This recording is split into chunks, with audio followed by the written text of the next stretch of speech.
Muy bien, entonces el día de hoy vamos a tratar vamos a hablar un poco sobre la rodilla, ¿no? Vamos a hablar un poco sobre su anatomía, ¿sí? Su anatomía articular de la rodilla, las funciones de la parte blanda, los meniscos, ligamentos y sistemas musculares. Como también vamos a hablar sobre las lesiones, ¿no? Las lesiones que trae la rodilla y pues que afectan estas partes blandas. Y por último, pues hablamos un poco sobre el síndrome patelar y pues inestabilidad de la rodilla del deportista y sus implicaciones. Anatomía de la articulación de la rodilla, funciones de las partes blandas. Pues la rodilla es el segmento más beneficiado de estas últimas décadas y esto es gracias a las tecnologías y a los avances. Esto en especial en lo que atañe a diagnosticar minuciosamente sus lesiones, explorar y reparar sus partes blandas y esto es gracias a la artroscopia o el uso de rayos láser. Entonces, para iniciar, vamos a hablar un poco de la anatomía de la rodilla. Entonces, pues la rodilla conecta pues el hueso superior de la pierna con el hueso inferior de la pierna. El cartílago pues cubre los extremos de ambos huesos de la pierna y la parte inferior de la rótula. Cuando pues esta superficie pues son lisa, la articulación pues se va a ver con más facilidad, ¿sí? Se desliza fácilmente y sin dolor. Entonces iniciamos con el fémur. El fémur es también conocido como un hueso del muslo. Es el hueso más largo, es más grande y más pesado del cuerpo. Se encuentra por encima de la rodilla. El cóndilo tenemos ahora, el cóndilo pues forma el extremo redondeado del fémur. Esta superficie lisa le permite que el fémur se mueva fácilmente sobre el menisco de la tibia. La rótula pues es un hueso que está conectado al ligamento de la rótula. Esta es por debajo y, y el tendón del cuádriceps que estaría por encima. La parte inferior de la rótula tiene pues una superficie lisa y se desliza sobre la articulación de la rodilla cuando la pierna se extiende o se dobla. Tenemos la tibia. La tibia pues es, es el hueso de la pierna, ¿no? También pues se llama el hueso de la espinilla y pues es el segundo hueso más largo del cuerpo y pues se encuentra debajo de la rodilla. La, el peroné pues es el hueso delgado que está situado en la parte exterior de la tibia. Un poco, bueno, seguimos con el menisco. Está el menisco medial y el menisco lateral que actúan como cojines y distribuyen el peso del fémur. Tenemos el ligamento cruzado anterior. Este ligamento conecta la parte frontal de la tibia con la parte posterior del fémur y pues evita que la tibia se deslice hacia adelante y limite su rotación.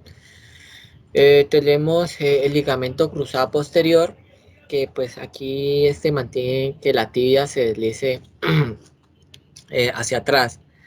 Tenemos el ligamento de la rótula, este ayuda a asegurar la rótula sobre la parte pues, delantera de la articulación de la rodilla.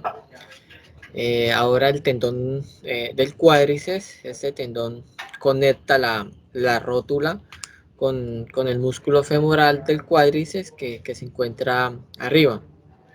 El músculo y el tendón tiran de la rótula sobre la parte frontal de la articulación de la rodilla para extender y la parte inferior de la pierna. Tenemos los ligamentos colaterales.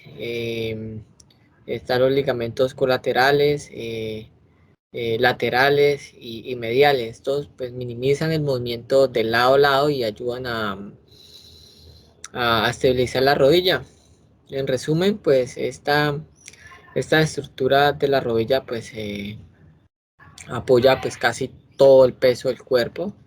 Las tensiones pues hace que la rodilla pues sea pues vulnerable a lesiones y, y osteoartritis. Ahora tenemos las lesiones ligamentarias.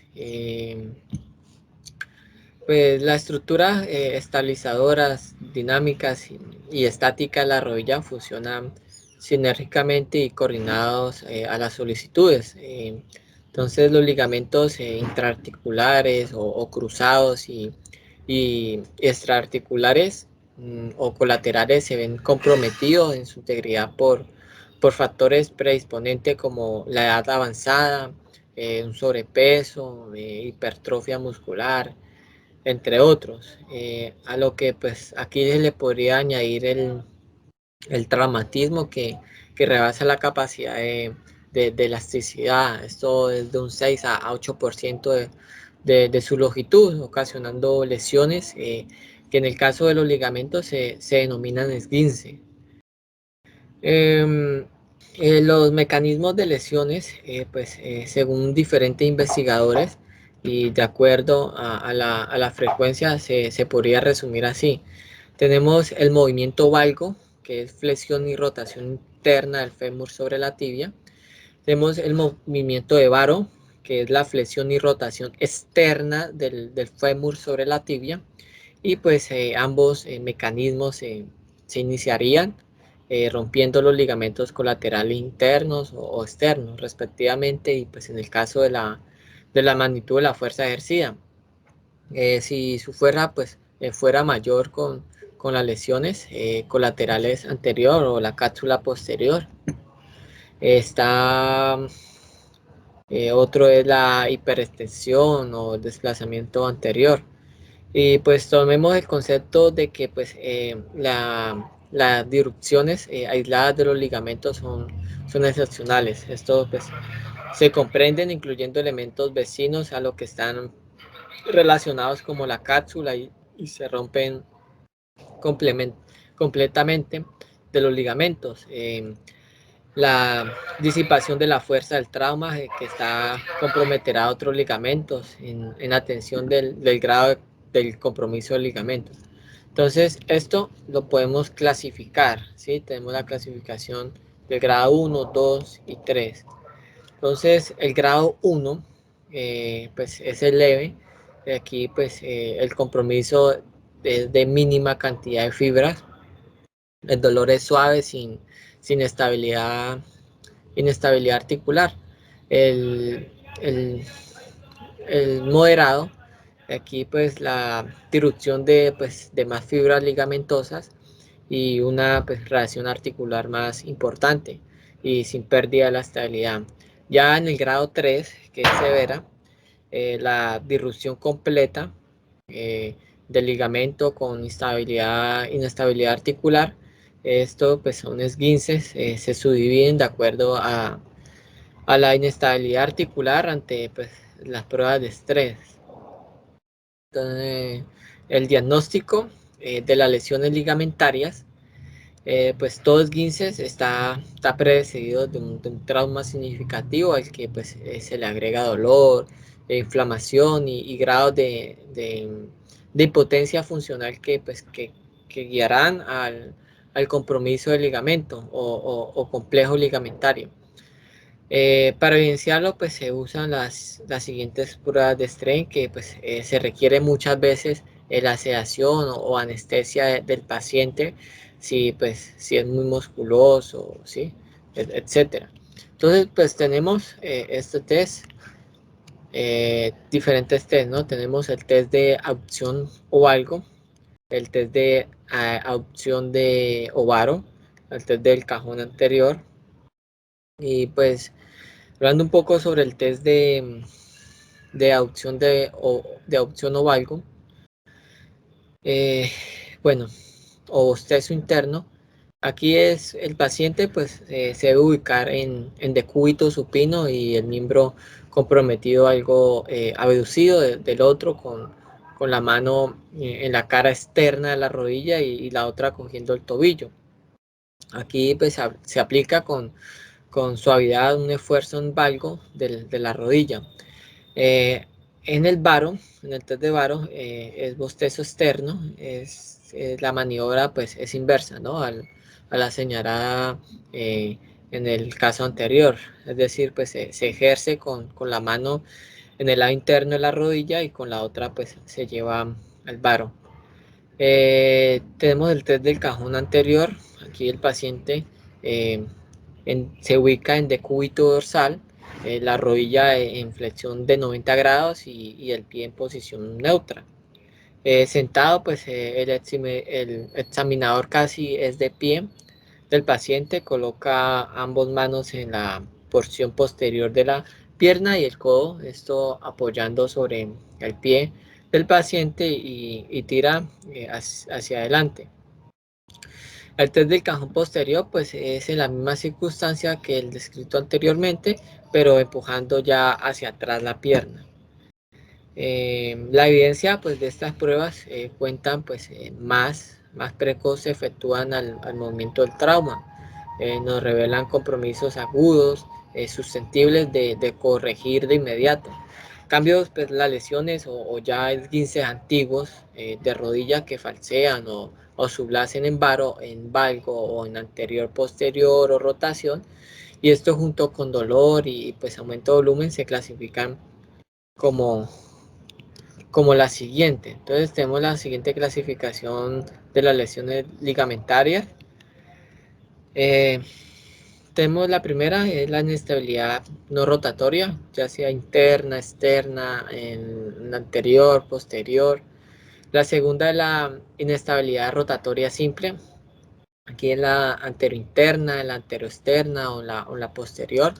La tercera es la inestabilidad rotatoria combinada. La más común es la anteroexterna y la posteroexterna, la anteroexterna y la anterointerna.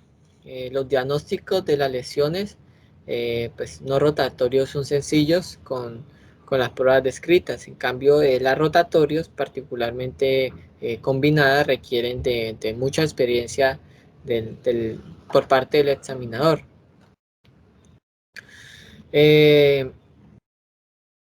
el tratamiento de esta, pues, es diferente el tratamiento de los esguinces agudos a los esguinces antiguos, ¿no? Entonces, en los recientes o agudos, pues se encuentran entre el grado 1 o 2, casi siempre compromete un solo complejo ligamentario.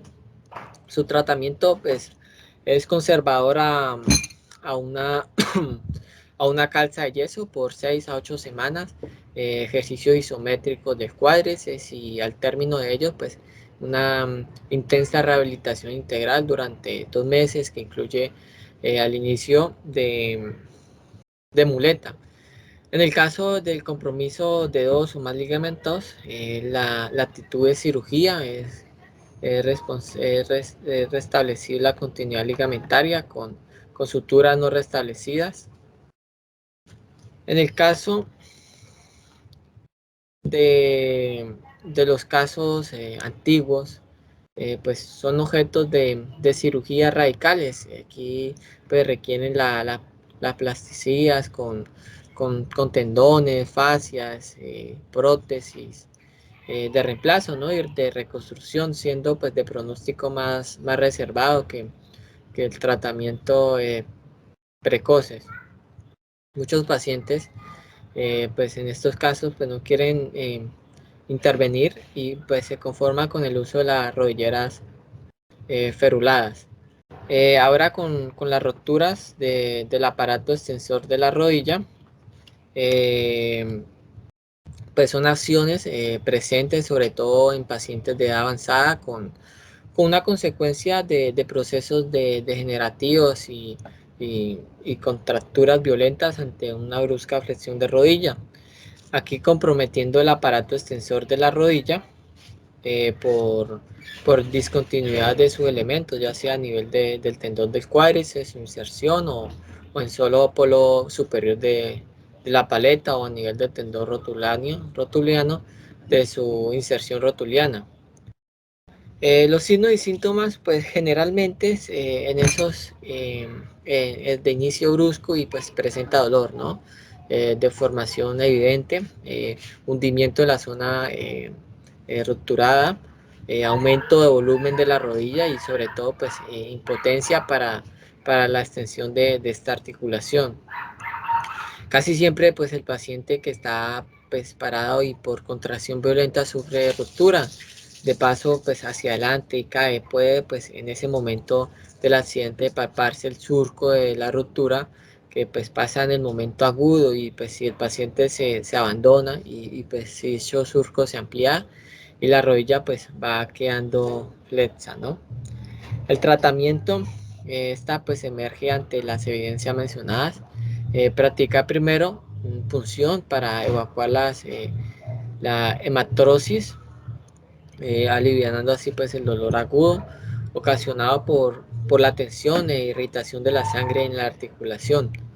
Luego coloca la férula posterior inmovilizadora y preparándola para la cirugía en la protección antibiótica. La cirugía en la etapa aguda es factible, la sutura y la reinserción pues con elemento de no reabsorbible la etapa crónica. Es necesario efectuar la plasticia o fascias o prótesis. El quirúrgico pues consiste en movilizar la rodilla con un aparato de yeso por 6 a 8 semanas. Bien, síndrome femoropatelar. Entonces, este síndrome también es llamado síndrome de hiperpresión rotuliana externa o condromalacia rotuliana externa. Es pues, el dolor de la rodilla que es asociado a la inflamación del cartílago articular producido por la fuerza del rozamiento del cartílago articular de la rótula contra la superficie articular del fémur y la tibia. Esto es durante la flexión de, la, de la rótula, pues se desliza por un canal del fémur llamado la fosa intercondilea que se ajusta a la forma de la rótula. Y pues es una alteración anatómica de la tibia, es un valgo excesivo y otras situaciones pues puede cambiar la biomecánica de la rodilla y esto pues aumentando o bueno haciendo o creando las condiciones para la aparición de este síndrome. Este síndrome pues puede ser causado por anormalidades en los huesos, por un trauma o de los resultados de las retracciones o la lasitud de los tejidos blandos. Pues en cuyo caso pues se habla de hiperpresión rotuliana que afecta principalmente a las niñas y deportistas y especialmente a los corredores y saltadores, ¿sí? Es decir, que a los que utilizan mucho, muy repetidamente la flexión de la rodilla. Los síntomas del síndrome es pues siempre el dolor, ¿no? Producido por el exceso del rozamiento entre la rótula de fémur y en particular pues en el área medial de la rodilla durante la flexión sobre pues todo al bajar escaleras o una cuesta, ¿no? O cuando uno comienza a hacer un movimiento después de un largo tiempo sentado, ¿no? Tener la rodilla flexionada. El diagnóstico del síndrome femoropatelar pues se va a basar en la historia clínica, en la observación y la exploración detallada de la rodilla y pues tiene que haber como una comparación con el miembro sano para ver pues, la diferencia tanto en reposo como durante marcha, ¿no? El tratamiento, pues en este caso, con severa desviación de la rótula o pues, por una pobre alineación debido a malformaciones óseas, puede estar eh, indicada la cirugía, ¿no? Pero si la rótula se desplaza fuera, es solo debido pues, a un desequilibrio de los tendones y los músculos, y el tratamiento es conservador con fisioterapia y trabajo de gimnasio. Bien, entonces eso sería acerca del síndrome. Muchas gracias por su atención.